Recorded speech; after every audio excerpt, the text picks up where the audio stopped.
आप सबको पता है कि इंडिया नेपाल के ताल्लुकात खराब है और इसके बारे में इंडियन मीडिया की रिपोर्ट ना आए तो ऐसा हो नहीं सकता। आज हमारे पास इंडियन मीडिया का एक रिपोर्ट है जो कि इंडियन यूट्यूबर ध्रुव राठे का एक वीडियो है जो कि नेपाल और इंडिया के बॉर्डर डिस्प्यूट और नेपाल इंडिया के ताल्लुकात के बारे में एक इंटरेस्टिंग वीडियो शेयर कर रहे हैं। इस वीडियो को देखेंगे और आपके साथ शेयर करेंगे कि ध्रुव राठे नेपाल और इंडिया के ताल्लुकात के बारे में और बॉर्डर डिस्प्यूट के बारे में क्या बात करते हैं। इंडिया नेपाल के बीच में ओपन बॉर्डर है जिसकी वजह से इंडियन नेपाल के ऊपर अक्सर इल्जाम लगाते हैं और कहते हैं कि इंडिया के अंदर नेपाल से काफी दहशतगर्द यानी आतंकवादी आते हैं। तो आइए पहले रिपोर्ट देखते हैं फिर आपके साथ बात करते हैं।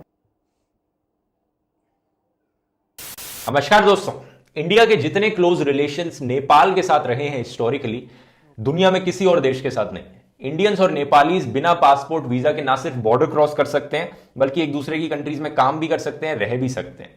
लेकिन पिछले कुछ सालों से, पिछले कुछ दिनों से ये रिलेशंस खराब होने लग रहे हैं। अभी रिसेंटली नेपाल के प्रधानमंत्री ने कहा था कि इंडिया रिस्पॉन्सिबल है कोरोना वायरस फैलाने के लिए नेपाल में। ऊपर से नेपाल के प्रधानमंत्री ने एक्यूज किया इंडिया को कि इंडिया कुछ एरिया ऑक्यूपाई कर रहा है नेपाल का। दोनों कंट्रीज के बीच में एक बॉर्डर डिस्प्यूट चलने लग रहा है। तो क्या है ये बॉर्डर डिस्प्यूट, क्यों इसकी शुरुआत हुई और कौन यहां पर सही है, इंडिया या नेपाल?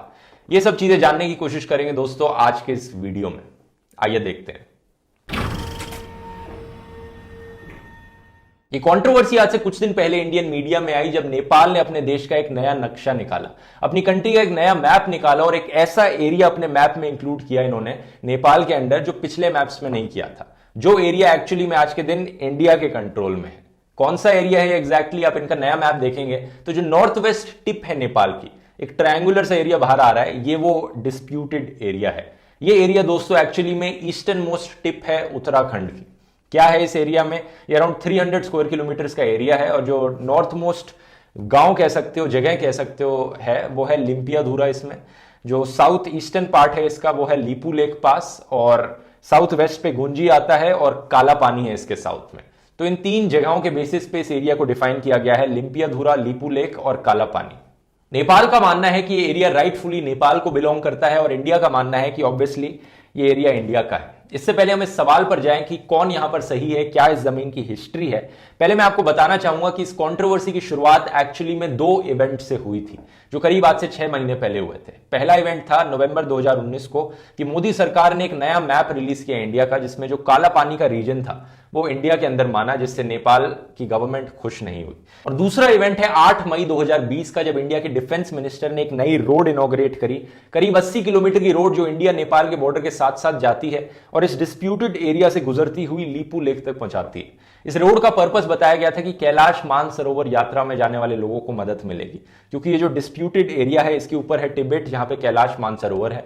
इस रोड के बनने से पहले जो कैलाश मानसरोवर पर यात्री जाते थे उन्हें सिक्किम से होकर जाना पड़ता था, 5 दिन की ट्रैक होती थी। इस रोड के बनने के बाद ये गाड़ी से इस चाइना के बॉर्डर तक पहुंच जाएंगे और उसके बाद सिर्फ 2 दिन की ही ट्रैक होगी। इस रोड के इनॉग्रेट होने के बाद नेपाल सरकार इससे बहुत नाराज हुई, क्योंकि इनका मानना था ये लीपू लेक पास नेपाल के अंडर आता है और इनका यह भी मानना था कि अगर इंडिया को रोड बनानी ही थी यहां पर तो नेपाल के साथ बैठकर बात करनी चाहिए थी, एग्रीमेंट करनी चाहिए थी ये करने से पहले। इसके रिस्पॉन्स पे इंडिया की मिनिस्ट्री ऑफ एक्सटर्नल अफेयर्स ने कहा कि ये जो एरिया है ये completely with in the territory of India आता है और इसलिए हमने नेपाल से कोई बात नहीं करी, हमने अपनी कंट्री के अंदर रोड बनाई है, इसकी जरूरत नहीं थी। लेकिन हालत बद से बदतर हो गई जब नेपाल में इसको लेकर प्रोटेस्ट होने लगे। 15 मई को इंडियन आर्मी चीफ ने कहा कि नेपाल में जो प्रोटेस्ट हो रहे हैं उसके पीछे चाइना का हाथ है।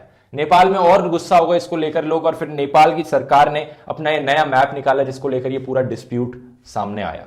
तो सवाल ये उठता है यहां पर कि ये डिस्प्यूटेड रीजन एक्चुअली में डिस्प्यूटेड क्यों है और राइटफुली किस कंट्री को ये बिलोंग करता है। आइए इसकी हिस्ट्री देखते हैं। पहले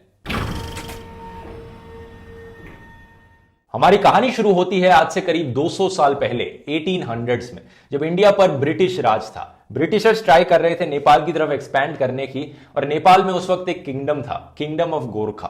ब्रिटिशर्स के बीच में और नेपाल के किंगडम के बीच में लड़ाई हुई जिसको कहा जाता है एंग्लो नेपालीज वॉर ऑफ 1814। 2 साल तक ये लड़ाई चली 1816 तक, जिसके बाद एक ट्रीटी साइन करी, ट्रीटी ऑफ सुगौली, ये डिसाइड करने के लिए कि ब्रिटिशर्स कितने एरिया को कंट्रोल करेंगे और नेपाल का जो किंगडम है वो कितने एरिया को कंट्रोल करेगा, कितना एरिया दोनों कंट्रीज को मिलेगा उस वक्त। ट्रीटी ऑफ सुगौली के अकॉर्डिंग नेपाल ने अपना सिक्किम और दार्जिलिंग वाला एरिया लूज कर दिया, वो एरिया ब्रिटिशर्स के पास चला गया और जो नेपाल का खुद का किंगडम था उसे डिफाइन करने के लिए 2 नदियों का इस्तेमाल किया गया। नेपाल की जो वेस्टर्न बाउंड्री होगी वो महाकाली रिवर के अकॉर्डिंग होगी और जो ईस्टर्न बाउंड्री होगी वो मेची रिवर के अकॉर्डिंग होगी। आज के दिन भी दोस्तों अगर आप नेपाल और इंडिया की वेस्टर्न और ईस्टर्न बाउंड्री देखेंगे क्या है, तो वो इन दोनों नदियों के अकॉर्डिंग ही डिफाइन करी गई है। नदी के साथ साथ नेपाल और इंडिया का बॉर्डर चलता है। अब प्रॉब्लम आती है नेपाल के वेस्टर्न बॉर्डर पे। अगर आप इस महाकाली नदी के अकॉर्डिंग चलते रहते हो तो मैं आपको मैप खोलकर दिखाता हूं, ज्यादा अच्छे से समझ में आएगा आपको। ये उत्तराखंड है और ये नेपाल है। एप्पल मैप्स में बाउंड्रीज को इस रेड लाइन से डिफाइन किया गया है।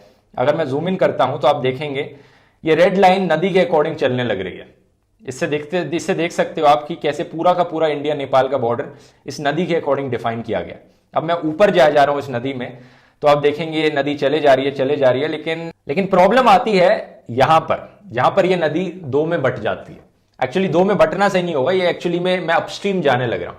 तो दो सोर्सेस से ये नदी आने लग रही है। कौन से सोर्स को यहां पर चूज किया जाए बॉर्डर डिफाइन करने के लिए? अगर आप जूम इन करके देखेंगे यहां पर, तो इनमें से एक सोर्स क्लियरली प्रॉपर नदी जैसा दिख रहा है और दूसरे वाला पतली सी नदी दिख रहा है। तो कॉमन सेंस तो यही कहता है कि मोटे वाले को यहां पर यूज कर लो बॉर्डर डिफाइन करने के लिए, क्योंकि वो वाली प्रॉपर नदी है यहां पर। तो शुरुआत में दोस्तों ब्रिटिशर्स ने भी यही किया। ये जो मोटे वाला पार्ट है नदी का, जो वेस्ट वाला पार्ट है, उससे बॉर्डर डिफाइन किया। तो ब्रिटिशर्स ने जो मैप्स बनाए अपने, उसमें इस वेस्ट वाली नदी को ही यूज किया गया बॉर्डर डिफाइन करने के लिए, और नेपाल को ये एक्स्ट्रा रीजन मिल गया। ये जो मैप आप स्क्रीन पर देख रहे हैं ब्रिटिशर्स के द्वारा बनाया गया मैप है 1827 का, और इस मैप में ब्रिटिशर्स ने वेस्ट वाली नदी को चूज किया बॉर्डर डिफाइन करने के लिए। यानी ये जो एक्स्ट्रा ट्रायंगुलर पार्ट है जिसके बारे में आज कंट्रोवर्सी चल रही है, ये नेपाल किंगडम के पास गया। लेकिन कहानी इतनी सिंपल नहीं है। कुछ सालों बाद ब्रिटिशर्स ने रियलाइज किया कि जो एक्स्ट्रा पीस ऑफ लैंड हमने नेपाल किंगडम को दे दिया है, इसकी काफी जरूरत है हमें, काफी स्ट्रैटेजिक इंपॉर्टेंस है इस पीस ऑफ लैंड की, क्योंकि चाइना के साथ ट्रेड करते वक्त ये काम आएगा। तो बड़ी चालाकी से कुछ 30-40 सालों बाद 1860s में ब्रिटिशर्स ने अचानक से अपना नक्शा बदल डाला। अपने मैप्स में वो ईस्ट साइड वाली रिवर को एज अ बाउंड्री बताने लग गए एकदम से। तो ये जो 1865 का आप एक मैप देख सकते हैं हम स्क्रीन पर, इस मैप में दोस्तों ब्रिटिशर्स ने ईस्ट साइड वाली नदी को यूज किया as a boundary between British India and kingdom of Nepal.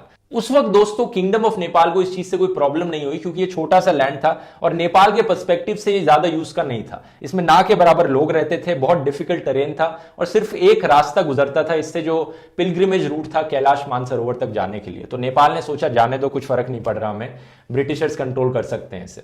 और तब से लेके दोस्तों जब तक इंडिया ब्रिटिश राज से आजाद हुआ वही बॉर्डर कंसीडर किया गया, और इंडिया के इंडिपेंडेंट होने के बाद भी वही बॉर्डर चलता रहा। नेपाल के जो मोनार्क्स थे, नेपाल में डेमोक्रेसी काफी लेट आई थी, 1990 में नेपाल एक डेमोक्रेटिक कंट्री बना था, उससे पहले मोनार्की थी इनके वहां पर। तो जो नेपाल के मोनार्क्स थे उन्हें भी कोई प्रॉब्लम नहीं हुई इस अनऑफिशियल बॉर्डर से। अपने गवर्नमेंट मैप्स बनाते वक्त वो इस एरिया को नेपाल के मैप से बाहर ही रखते थे। 1960s में जब इंडिया चाइना के बीच में तनाव बढ़ने लग रहा था, इंडिया चाइना की वॉर भी हुई थी, तब इंडियन आर्मी ने इस एरिया में मिलिट्री पोस्ट खड़ी करी। परमिशन ली थी मोनार्की से उस वक्त, और तब नेपाल की मोनार्की को फिर से कोई प्रॉब्लम नहीं हुई इससे। इंडिया की प्रोटेक्शन के लिए उन्होंने परमिशन दे दी, और तब से लेके आज तक दोस्तों इस एरिया में इंडियन आर्मी की प्रेजेंस है, इंडिया की मिलिट्री पोस्ट लगी हुई है। 1962 के बाद से इंडिया और नेपाल दोनों कंट्रीज अपने मैप्स में लिपू लेक और कालापानी रीजन्स को दिखाती आई हैं, लेकिन ये पहली बार है कि नेपाल ने ये लिम्पियाधुरा वाला रीजन अपने मैप में दिखाया हो। ये जो बॉर्डर डिस्प्यूट का इशू है, ये पहली बार 1990s के बाद खड़ा हुआ जब नेपाल में डेमोक्रेसी आई और जो डेमोक्रेटिक गवर्नमेंट थी वो फाइनली एक्सेस कर पाई पुराने हिस्टोरिकल पेपर्स को, ये देखकर कि जो हमारी मोनार्की थी ये किस तरह से बॉर्डर्स डिफाइन करती थी। और इन्होंने फिर रियलाइज किया कि ये जो एरिया है नहीं, ये नेपाल को बिलोंग करना चाहिए, और तब से लेकर ये इसे डिस्प्यूटेड एरिया की तरह डिफाइन करते आए हैं। जुलाई 2000 में इंडिया के former prime minister Atal Bihari Vajpayee ji ने और उस वक्त के नेपाल के प्राइम मिनिस्टर ने इस इशू को लेकर बातचीत करी। बॉर्डर डिस्प्यूट को सॉल्व करने के लिए इन्होंने साथ में मिलकर फील्ड सर्वेस कंडक्ट कराए कि एग्जैक्टली काला पानी के रीजन में कहां पर यह बाउंड्री होनी चाहिए। लेकिन ये एग्रीमेंट दोस्तों बीच में अटक गई जब इंडिया ने रिफ्यूज कर दिया कि वहां से इंडियन आर्मी की प्रेजेंस हटाएंगे, तो ये बातचीत आगे नहीं बढ़ पाई थी। मई 2015 में इंडिया और चाइना ने एक ट्रेड एग्रीमेंट साइन करी कि वो लिपू लेक पास को as a trade route use करेंगे, और ये वो पॉइंट था दोस्तों जहां से इंडिया और नेपाल के रिलेशंस बिगड़ने शुरू हो गए। उस वक्त 2015 में ही नेपाल के जो प्राइम मिनिस्टर थे उन्होंने अपनी नाराजगी दिखाई इस चीज को लेकर और प्रोटेस्ट जताया। उन्होंने कहा था कि ये काला पानी का जो रीजन है ये नेपाल के अंदर आता है। इंडिया चाइना दोनों के अगेंस्ट उन्होंने इस चीज को लेकर प्रोटेस्ट किया। तो सबसे बड़ा सवाल यहां पर यह उठता है कि ये जो डिस्प्यूटेड एरिया है ये किसको राइटफुली बिलोंग करता है, इंडिया को या नेपाल को? इस सवाल को आंसर करने के लिए दोस्तों मैं दोनों साइड्स की आर्ग्यूमेंट प्रेजेंट करूंगा। नेपाल अपनी तरफ से यह आर्ग्यू करता है कि सुगौली ट्रीटी आखिरी ट्रीटी थी, जिसमें दोनों साइड्स एग्रीमेंट में थी। उसके बाद कोई ऐसी ट्रीटी नहीं की गई जिसमें दोनों साइड्स एक दूसरे से एग्री करती हों। इसलिए हम सुगौली ट्रीटी को ही एज अ बेसिस लेकर चलेंगे और उसके बेसिस पर ये जो एरिया है ये हमारा होना चाहिए, क्योंकि उस ट्रीटी में डिफाइन किया गया है कि महाकाली रिवर के अकॉर्डिंग हमारी वेस्टर्न बाउंड्री डिफाइन करी जाएगी। और जहां पर ये रिवर दो में बट रही है उसमें क्लियर दिख रहा है कि बड़ी वाली रिवर महाकाली रिवर है, इसलिए ये एरिया अपने अंडर आता है। अब इंडिया के फेवर में जो आर्ग्यूमेंट है वो ये है कि इतने सालों से नेपाल ने इस चीज को लेकर कुछ नहीं कहा। कब से, दशकों से चली आ रही है ये चीज, 1860s के बाद से यही अनऑफिशियल बाउंड्री यूज करी गई है। उस तब तो नेपाल ने कुछ नहीं कहा, ना ही नेपाल के मोनार्क को वहां पर प्रॉब्लम हुई। तो अब अचानक से इस इशू को उठाने का क्या तुक बनता है, फालतू में कॉन्फ्लिक्ट क्रिएट करने का क्या तुक बनता है। और इसके काउंटर में नेपाल आर्ग्यू कर सकता है कि 1990s के बाद ही नेपाल में डेमोक्रेसी आई है, उससे पहले तो मोनार्क का रूल चल रहा था और मोनार्क अपनी मर्जी चलाता था, जनता की मर्जी कभी नहीं सुनी गई। और मोनार्क का कहना था कि अनऑफिशियल बाउंड्री यूज करी जाएगी, तो हम मोनार्क की क्यों सुने, अब हमारे पास डेमोक्रेसी आई है। और यहां पर इंडिया के फेवर में एक और आर्ग्यूमेंट है कि 1990s के बाद भी जब नेपाल डेमोक्रेटिक बन भी गया था, फिर भी नेपाल ने इतने सालों तक लिम्पिया धुरा वाले रीजन को अपने अंडर नहीं डिक्लेयर किया था। अब एकदम से क्या कर दिया कि अब नया पॉलिटिकल मैप आ गया। तो ये दोनों साइड्स की आर्ग्यूमेंट्स हैं। अब यहां पर मैं आपसे पूछना चाहूंगा, आपको क्या लगता है दोस्तों, आपने पूरी हिस्ट्री सुन ली, आपने दोनों साइड्स की आर्ग्यूमेंट सुन ली, आपके हिसाब से ये जो डिस्प्यूटेड बॉर्डर एरिया है ये किसे राइटफुली बिलोंग करता है, इंडिया को या नेपाल को? आप अपनी राय नीचे कॉमेंट्स में लिखकर बताइए। और अब मैं आपको यहां पर अपनी राय बताऊंगा।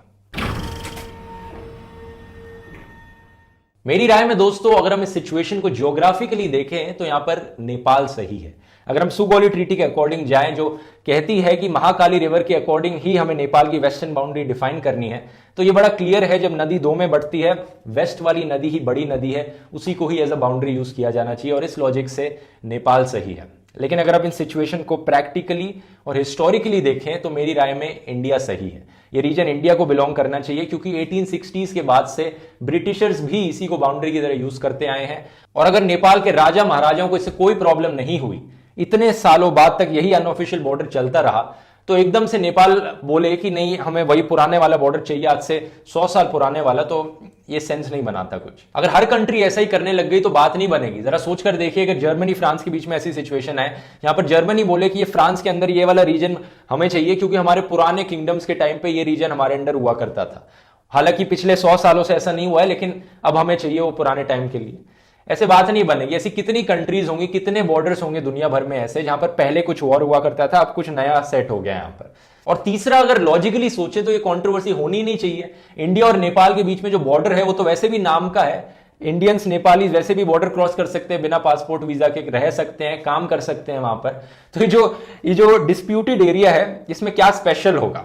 नेपाली इंडियंस आज भी वहां पर रह सकते हैं, काम कर सकते हैं जिन्हें रहना है। जो सड़क बनाई गई है उसे दोनों नेपाली इंडियंस यूज कर सकते हैं। तो बात कंट्रोवर्सी है किस चीज की? बस अपने पॉलिटिकल मैप पे इसे रिप्रेजेंट करना। एक चीज जरूर मैं मानता हूं यहां पर कि इंडियन गवर्नमेंट को और फ्रेंडली होना चाहिए था नेपाल की सरकार के साथ। यानी कि रोड बनाने से पहले नेपाल के साथ बात करी जा सकती थी कि हम यहां पर रोड बनाने जा रहे हैं, इससे दोनों कंट्रीज का फायदा होगा। हमारे कैलाश मानसरोवर वाले यात्रियों के लिए रोड बनाई जा रही है और हमारे लिए स्ट्रैटेजिक इंपॉर्टेंस भी है इस जगह का, तो साथ में मिलकर एग्रीमेंट हो जाती। लेकिन आज के दिन क्या होने लग रहा है, सोशल मीडिया पे इंडियंस नेपालियों का मजाक उड़ा रहे हैं, गालियां दे रहे हैं, नेपाली लोग इंडियंस के खिलाफ हेट कमेंट्स डाल रहे हैं। कुछ इंडियन पॉलिटिशियंस हैं जो कह रहे हैं कि नेपाली, ये सारे नेपाली चाइना को बिक चुके हैं। कुछ नेपाल के प्रधानमंत्री कहने लग रहे हैं कि देखो इंडिया का जो वायरस है वो कोरोना वायरस से भी खतरनाक है। इस तरह से तो नहीं चल सकती ना दोनों कंट्रीज के बीच में दोस्ती होनी बहुत जरूरी है, क्योंकि इंडियंस और नेपाली इतने ज्यादा एक दूसरे से इंटीग्रेटेड हैं। जरा सोचकर देखिए कितने नेपाली लोग इंडियन आर्मी में भी इंप्लॉयड हैं। ये चाइना वाली चीज पर भी मैं एक बारी बात करना चाहूंगा कि कुछ इंडियंस कहने लग रहे हैं कि चाइनीज ने नेपालियों को खरीद लिया है, क्योंकि नेपाल में इस वक्त जो रूलिंग पार्टी है वो कम्युनिस्ट पार्टी है।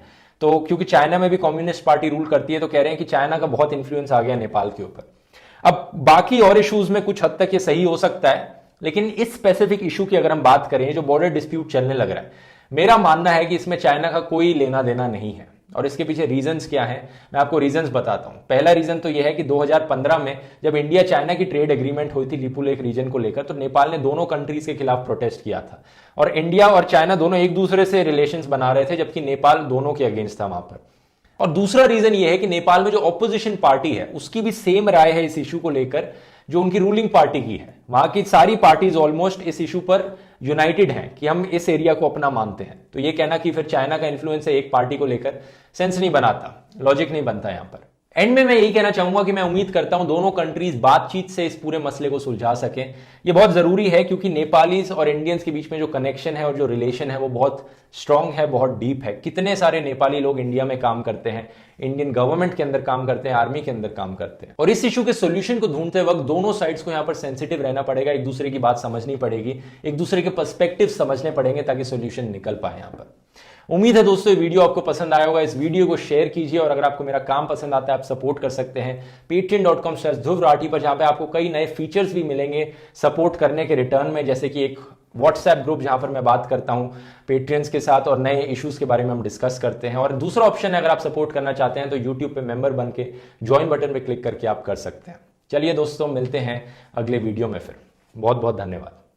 इंडियन मीडिया की तरफ से जितने भी हमने रिपोर्ट देखी आज से तकरीबन पिछले 3-4 सालों में, आज तक हमने किसी इंडियन न्यूज की तरफ से या इंडियन मीडिया की तरफ से ये नहीं सुना कि भाई गलती इंडिया की है या इंडिया नेपाल की जमीन के ऊपर क्लेम करता है या इंडिया नेपाल की जमीन के ऊपर कब्जा कर रहा है। जितनी भी रिपोर्ट से, जितनी भी वीडियोज हमने देखी उसमें यही कहा जाता है कि नेपाल ने इंडिया की जमीनों के ऊपर कब्जा किया हुआ है और नेपाल जो है अपनी मैप के अंदर इंडियन जगहों को दिखाता है। वो क्यों दिखाता है? वो इसीलिए दिखाता है कि भाई ये जगह रियली नेपाल की है। मैप्स में देखिए तो मैप्स के अंदर भी हमें ये देखने को मिल रहा है। इस वीडियो के कुछ पार्ट्स में भी ये कहा गया ये नदी के मामले पे थी, यानी नदी जिस रोह पे जाएगी जगह उस पे बनेगी। अब ये तो नहीं है ना कि नदी इस साइड पे जाए तो यहाँ का हो जाए, वहां पे जाए तो वैसा हो जाएगा। ऐसा तो नहीं होना चाहिए ना। आपने अगर बॉर्डर लगाए ही है, आपका बॉर्डर तो अब नेपाल इंडिया का बॉर्डर तो ओपन बॉर्डर है, ना इस पे कोई तार है, ना इसके ऊपर कुछ और चीजें है। कुछ कुछ जगहों पे हो सकता है कि तार लगी भी हो, बट आज तक हमने नहीं देखा कि कोई तार लगी हुई हो। प्रॉब्लम यहाँ पे ये आती है कि इंडिया नेपाल के बीच में जब कोई कशीदगी होती है, प्रॉब्लम निकल के आती है, तो इंडिया नेपाल को धमकियां देता है कि हम आपका ट्रेड बंद कर देंगे आपके साथ। आप सबको पता है कि नेपाल के अंदर इंडियन काफी ज्यादा प्रोडक्ट्स यूज होती है, जिसकी वजह से इंडिया अक्सर नेपाल को इसी बात की धमकी देता है कि हम आपके मुल्क के लिए प्रॉब्लम खड़ी कर देंगे और आपके मुल्क के लिए बहुत सारी चीजों की मुश्किलात का सामना करना पड़ेगा। यही वो चीज है जिसकी वजह से नेपाल अक्सर इंडिया के ऊपर गुस्सा होता है। नेपाल इंडिया को काफी गुस्से की तरफ बात करता है और वो अपने मैप के अंदर फिर इन्हीं जगहों को शामिल करता है जो आज इंडिया ये कहता है कि हमारी है, नेपाल कहता है हमारी है। हम अगर 1816 के नक्शे और 1947 और 1950 के संधि और नक्शों के मुताबिक देखें तो ये जगह रिलेटेड तो नेपाल की है, अब इसके ऊपर इंडिया की कब्जा है। कुछ रिपोर्ट हमने जब इंडियन मीडिया के अंदर देखी थी तो इसमें ये कहा गया था कि ये नेपाल ने इंडिया को खुद दी थी, बोला कि ये ले लो फिर बाद में हमें दे देना। जबकि हमने कुछ नेपाली न्यूज के अंदर ये देखा कि 1962-63 के अंदर जब चाइना की जंग थी इंडिया के साथ तो नेपाल ने इंडिया को दी थी कि आप इसको यूज कर लो, बाद में हमें दे देना। अब ये क्या सच है क्या सच नहीं है वो आप हमें बताइएगा, बट आज आपके साथ शेयर करना था और आपको बताना था कि इंडिया नेपाल की एक्चुअल जमीन क्या है, कहां पे लड़ाई हो रही है, क्या लड़ाई हो रही है, कौन क्या प्रॉब्लम कर रहा है। आप सबको पता है कि रिसेंटली इंडिया नेपाल के ताल्लुकात खराब है, जिसकी वजह से काफी प्रॉब्लम क्रिएट हो रही है दोनों ममालिकों के बीच में। ओपन बॉर्डर है बट जब बॉर्डर बंद होता है तो प्रॉब्लम दोनों के लिए आती है।